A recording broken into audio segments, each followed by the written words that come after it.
Hello, everybody, and welcome to another episode of Life After Kids with Doctors Brooke and Lynn. I'm Dr. Brooke. I'm Dr. Lynn. And we're so glad you're here. Welcome, everyone. This week we are talking about boredom, but particularly because many of us have boredom. Many of us have a lot more free time now that our kids are leaving the home, and we maybe are feeling bored and not knowing how to spend that time productively.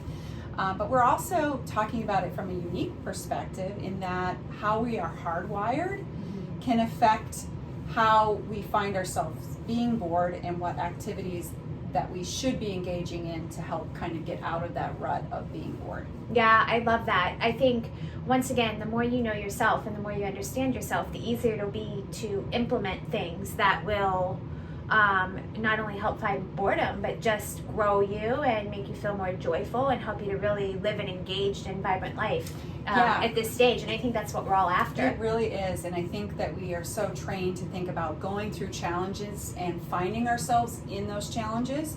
But I would say reverse engineer that. Start with immense and very deep and precise self-awareness before you go through the challenge, because when you have that very clear picture of how you are designed to handle strife, then you're going to be able to navigate it a little bit differently and hopefully much more efficiently. Yeah, that's amazing. That's such good advice. Yeah, know yourself. That's why we talk to that. It's one of the reasons why we talk to this piece a lot. So let's talk about a couple of your strengths and how that might translate to boredom. So you are high in connectedness and you are high in belief. And your connectedness strength talks to, it's a relational talent. Yeah. And it speaks to, you really feel like everything happens for a reason.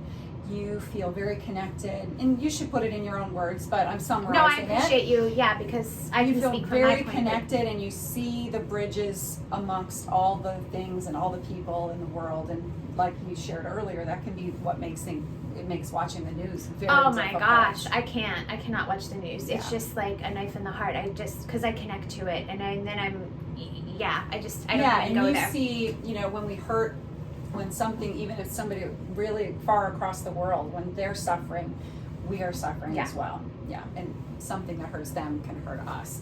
Yeah. So how could that lead, if you are engaging in your connectedness talent, how could that lead to boredom or vice versa?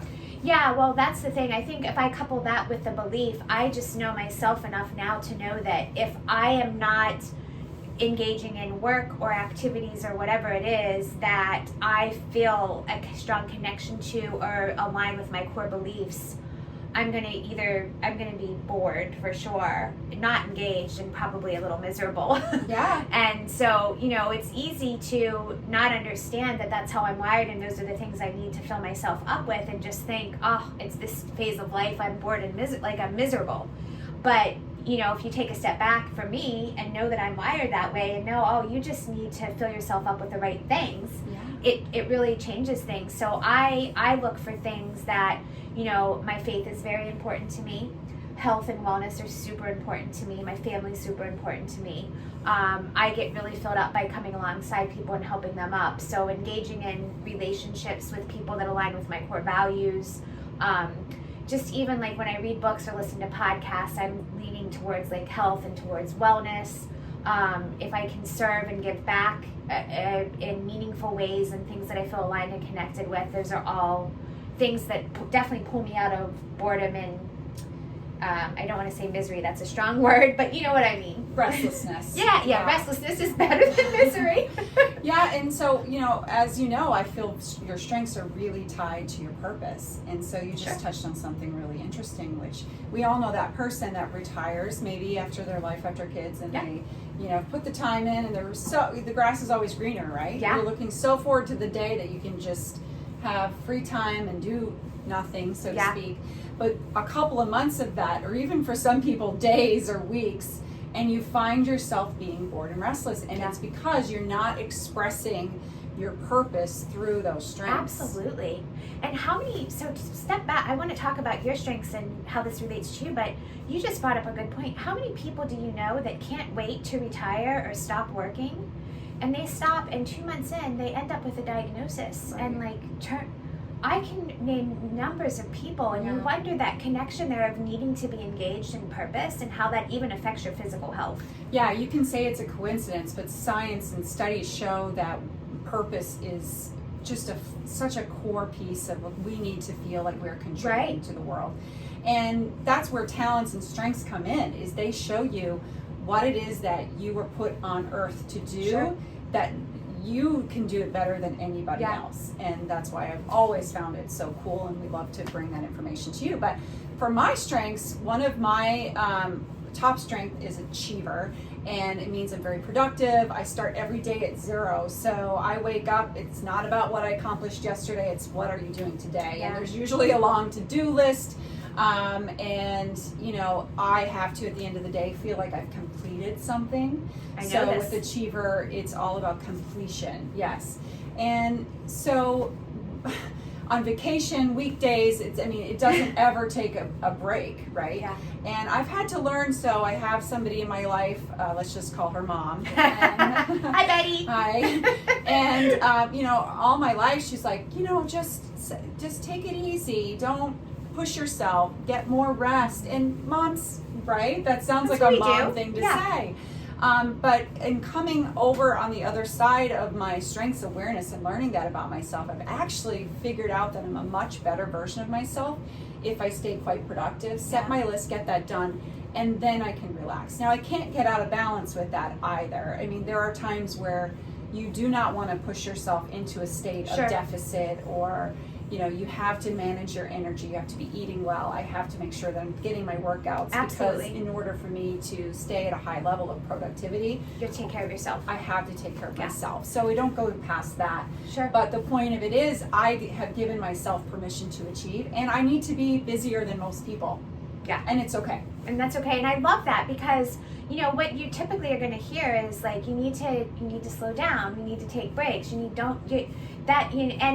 this is where understanding how you're wired is so important, because if you follow that narrative, you'd be miserable, because for you, what fills you up is doing all the things, and that's okay. And to hear you say, I give myself permission to do that is, you know, it's beautiful. And it's more than okay. It's actually my happy place. Yeah. It's my zone of genius when I'm in that place and I'm being productive, once again, with some caveats around self-care. So yeah, that's a place. I have my sister-in-law is a restorative. So restorative, they're naturally gifted to be able to see the problem. So you could walk into a room and just see the 1 or 2 things that are going wrong out of all of the things that are going right. So you can imagine, if left unchecked, that could be very harmful in a relationship. Maybe it could, you know, turn into criticism. It might be in a professional situation. It could be just, you know, always being the person to pick out the problems. But she's found a really beautiful way to challenge it. And I love this for anybody who has restorative, is she has turned that into a hobby where she restores furniture. So she goes to flea markets, finds beautiful works of art, basically, and has got the talent and the time to be able to restore that into its original beautiful condition. And it channels that, rather, for her, so that it doesn't leak out into becoming a negative expression of that talent. Yeah, it's so amazing. And there again, know yourself, because if I were doing that, I'd be miserable. I mean, I respect it so much, because I don't even know where I would start. But for her, it lights her up. Yes. So yeah, absolutely. No size fits all, because these strengths are so unique. And if you haven't, you know, we've been engaging this conversation for several months, and we'll continue to talk about it because of the importance of it. And if you haven't taken this test, it's called the Gallup Clifton Strength Finders. There's a link for it in our bio. Yep. Correct? Yep. And you'll want to go to that to find the link for that test. It's, you know, a half hour of your time and under $50, but it'll give you such a wealth of knowledge, and you'll be able to follow along with us as we talk more about it. Yeah, and that's the link in the bio of our Instagram, guys. Thank you. Yeah. So thank you. It's been a great conversation, guys. Thanks for joining us. Make sure you're subscribing to the videos so you get them every Sunday night in your inbox at www.lifeafterkids.com. Once again, follow us on Instagram, Facebook, and TikTok. Thanks for watching. Have a good one.